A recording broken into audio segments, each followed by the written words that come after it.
Pero cuando nosotros empezamos a evaluar el ritmo escapulohumeral en multiángulos, miren enseguida cómo cambia esto que vemos aparentemente normal, cómo está cambiando. Este paciente a 90 grados, el romboide vemos que no está haciendo su función de controlar la abducción como en este lado de la escápula, y el trapecio está reemplazándolo. Miren ese trapecio cómo se contrae, eleva la escápula y la abduce fuertemente. Entonces, ahí hay un pinzamiento. Este paciente es un pacientico con pinzamiento de hombro y el dolor que le produce el mantener su hombro a 90 grados. Bueno, otro de los factores de riesgo es el acortamiento de la cápsula posterior del hombro.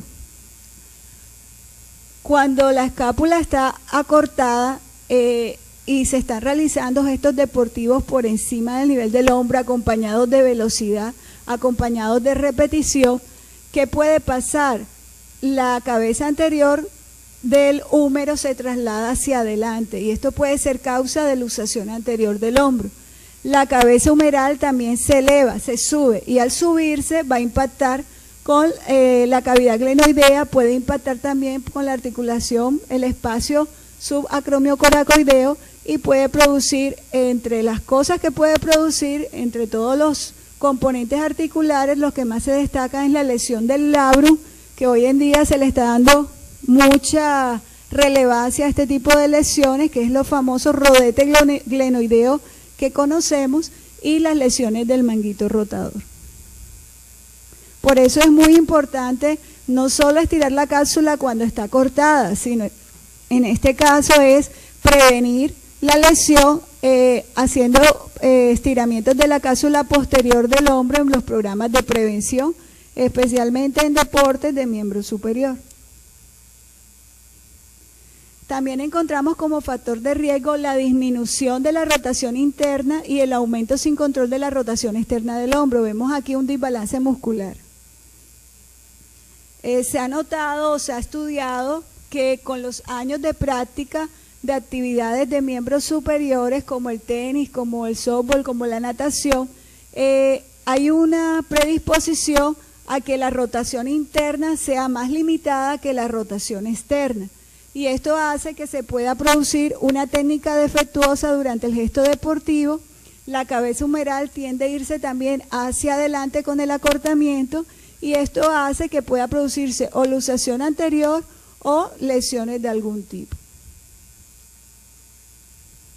Pero también se ha estudiado y se ha observado que se crea un déficit preferencial de los rotadores externos con relación a los rotadores internos, es decir, se observa una rotación externa con más descontrol y una rotación interna que hablamos ahorita más acortada. Entonces, ¿por qué se puede dar el déficit de los rotadores externos? Por inhibición del supraespinoso. Entonces, al estar los rotadores externos con déficit en su función, puede llevar a que la cabeza del húmero se vaya anteriormente y se deprima.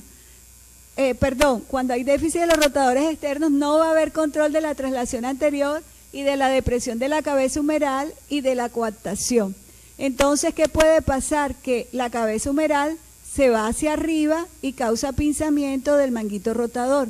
Cuando el supraespinoso, que lo nombré al comienzo, por eso hice una introducción con la anatomía, cuando el supraespinoso no trabaja al 100%, entonces lo ayuda o lo asiste el bíceps y el deltoides. Se sobrecargan y producen dolor, que muchos pacientes de hombro vienen con un pinzamiento, pero sienten dolor a nivel del deltoides y a nivel de la porción larga del bíceps.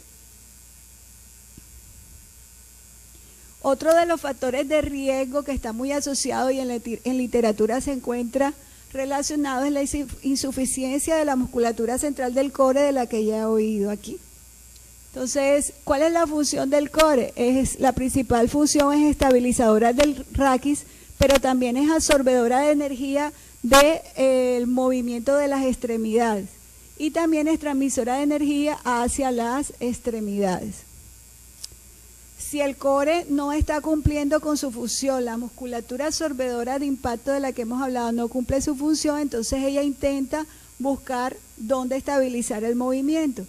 por lo general realiza fenómenos compensatorios y esto predispone a una lesión. También encontramos dentro de los factores de riesgo la mínima activación de los miembros inferiores en el gesto deportivo.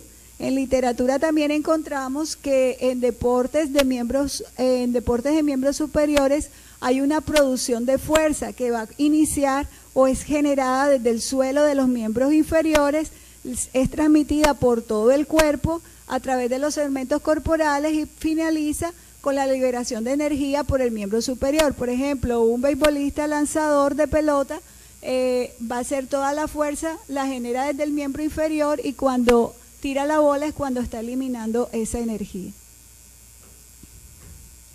Si notamos, hay patrones de control motor de los que se hablan, que un músculo activa otro. Acuérdense que trabajamos en cadena, entonces vemos cómo el flexor de los dedos va a activar al músculo sóleo, el sóleo activa la acción del cuádriceps, el cuádriceps la del glúteo, el glúteo el del abdomen. Encontramos que el del abdomen pasa a los dorsolumbares, pasa al pectoral, pasa a los músculos interescapulares y a los músculos de la zona cervical. Entonces, cualquier anomalía o alteración de este patrón de control de motor va a causar lesiones y puede causar lesiones en el hombro.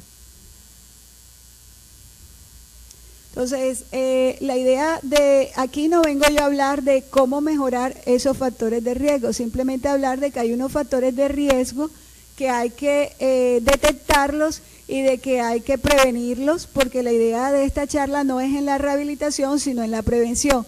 Si yo conozco que la escápula está muy abducida y que es causal de que se está elevando por el trapecio, tengo que inhibir el trapecio y tengo que empezar a darle estímulo a los romboides, especialmente en su fase excéntrica. Entonces, esos programas de rehabilitación, de prevención valen mucho más que el trabajo de rehabilitación. Una vez detectados, deben ser controlados con un programa de ejercicios específicos, disminuyendo así el riesgo individual a la lesión.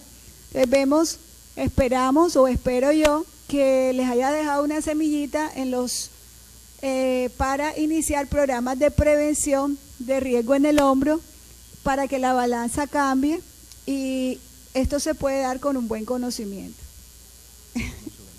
Gracias. Muchas gracias.